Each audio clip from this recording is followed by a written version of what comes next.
young folk decided that they wanted to march. They said, Mr. Drew, we want to march. I was like, okay, we want to march then. And so we marched from Rainier Beach High School around this corridor. It was actually reflected the walk zone that a couple of y'all won't tell that story about transit justice, but it was about a 2-mile walk where we walked in the middle of the street across about 15 different fast food restaurants till we crossed Safeway. And then we had a justice jam where the young folk, they brought their poetry, their spoken word, and a lot of them just wrote reflections on how they've been interacting with food and how it's been affecting their families.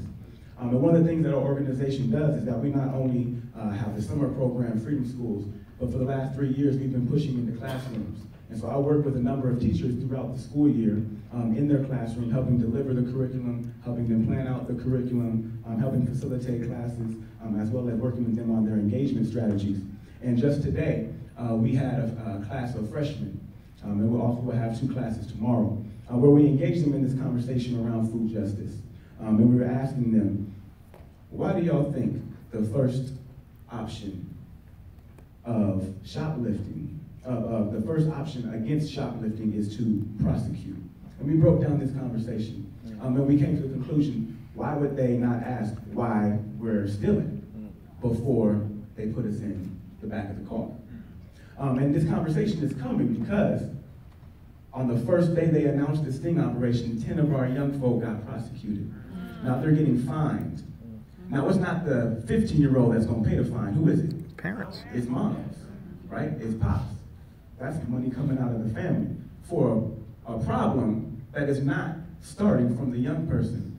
And so I just want to tell this story about how we are engaging our young people in these kind of conversations. And one of the things that they're looking up, they're researching other school districts. We learned that LA Unified School District spends $150 million on their school lunches. We learned that Seattle Public School District spends $75 million. Now, I won't get too deep into Seattle Public School District's misspending of money, but we can talk about it because it disproportionately affects schools like Rainier Beach, Mayfield, as well as South Lake. And so these young folk are brilliant, and if we don't approach the classroom assuming that brilliance, teachers will assume the opposite. And the problem is when you teach to a lower standard, and I actually got some paper, I got some reflections from some sophomores that said that the standard's not high enough for us. They have a certain expectation of us and they teach us to that expectation. So one of the things we love doing is giving young people that opportunity. The youth will inherit the revolution, but they need to be given the time and space and the education, the environment, the means to enact that revolution. And that's what we're trying to do. Thank you, Will. Will Anthony, I'm going to ask you to share a little story.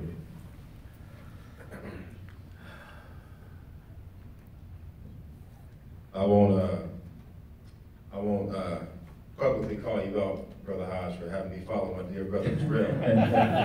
Speaking of brilliance, I was thinking the same unapologetic thing. brilliance, right? Yeah. Let me just start though. I didn't know. That's all love. That's all love, man. That's all love. Everybody up there brilliant, so Before I say anything though, I want to first say good evening to everybody. But I have to start off my normal tradition. I need to acknowledge people and those that are responsible for why I'm sitting in front of you. Those you don't see. First, this is called my fave 5. First is the head of my life, Jesus Christ. Secondly, the woman who gave me my life, and I know. Third, the woman who saved my life, quite frankly, and that is my dear wife, Kim. And then, lastly, 2 very beautiful Black human beings, and those are my 2 children who give my life an incredible amount of purpose. That's my daughter Zion and my son, Keita. So it's just a practice of mine that I acknowledge those that undergird me on a daily basis because I'm talking to the choir, maybe preaching to the choir, maybe the mass choir, that working with an institution, getting your source of support from those who really love you matter on a daily basis. So I don't take that for granted that I walk with that every day, even when I have ups and downs. The story, and I appreciate the prompt, brother, because what it got me thinking about was like what's behind my why. proudly doing this work around black men and boys here. And what it looks about is my day. I'm somebody who has for anyone that's, but also with that, I don't. Around not getting employment, that's in my immediate family. I'm sure like many folks up here, you get at the grocery store and it's not Anthony who works in the city, it's Tony. So dealing with these things on a daily basis is just a very real experience, for me. Beyond that, I was raised in a beautiful Christian tradition of service. I'm a very proud son of a beautiful black woman who did her best job of raising, three kids in Skyway. I'm the youngest three, and religious household, but also service. And even though I was raised within a deep why is the model that was set from my mom, and I really look at her service as really an act of ancestral appreciation because we know the sacrifice of those who came before us, right? And with that, I often take great exception to the term single parent household, because you're looking at somebody whose life and narrative was one that came because there were men in the community that just because my father wasn't physically in the home, deposited into me a great deal. That's a form of ancestral appreciation. And when I think about the fact that, 1997, I was facing a 9-year prison sentence. And the judge who literally had my life in her hands chose a different path. So while throughout my whole life, mentorship and access to opportunity was kind of up and down.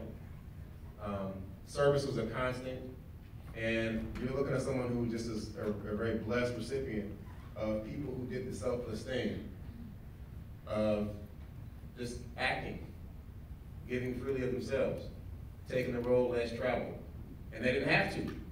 And so that's a form of selfless sacrifice, and servant leadership is deeply within me. So when I think about my hometown, that boasts 2 of the top 5 billionaires on the face of this planet, 3 of the top 25 billionaires in this planet, 4 of the top 40 on planet Earth. And I come back from Hampton, Virginia in 2001, and I'm seeing all my cousins, all my family they didn't move to South King County. They were resettled in South King County and pushed out of Seattle. When I think about this city that boasts so much affluence, on the surface we get a pass because we have the presence of great industry, the presence of great philanthropy, and we feel good about ourselves, and yet come 501 on a daily basis, I'm looking at my family, I'm looking at my neighbors, I got a little cousin right here, raise your hand, Deshaun. Another person who gives my life an incredible amount of purpose. Come on. Just made 21, by the way. Praise God for that. But when I think about this layer,